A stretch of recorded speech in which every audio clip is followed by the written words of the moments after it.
ngayong Hulyo, aatake na ang matitinding banggaan sa A to Z Prime Time. Magandang gabi, bayan. Simulan natin ang balitaan.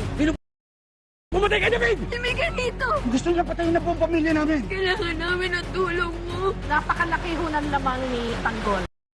Dapat matapos na si Tanggol. Pinapangako ko. Ito na ang huling araw ng tango sa mundo. Bilisan nyo! Arangin nyo!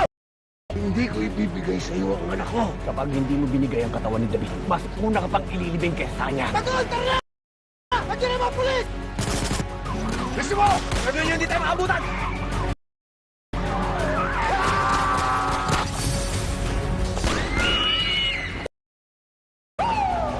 Akala niyong gumaganti lang si Manuel. Hindi. Kung pa siya may plano sa atin. Kamatayan na hindi tayo papayag sa mga plano niya. Bigyan natin ng hustisya ang ginawa ng Elcano. Ginawa nila sa kapatid mo. Ginawa nila sa airpods ko. At sa ibang kagrupo natin. Kailangan natin pagandaan ang paglusob ni Greg. May kontratang nakapatong sa ulo ko. Sir, kung lulusob sila, bakit di pa natin unahan? Si Greg mismo ang lalapit sa atin. Clear! Let's do this!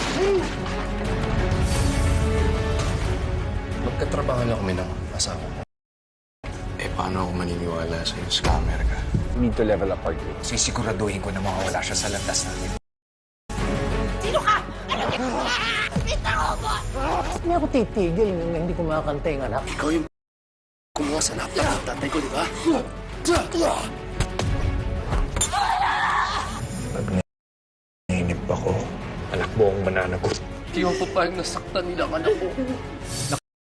Pagkita si Prinsipe Yuen sa espiya, hinahamon kita. Mukhang masaya ka ngayon, mahal na prinsipe. Kaya, sasamahan kita. Pagod na akong makitungo sa'yo. Parang laro. May pagtingin ka ba sa akin? Lasing ka na. Sino bang nais mong makasama? Ikaw. Wala kang palalampasing gabi sa A to Z Prime Time.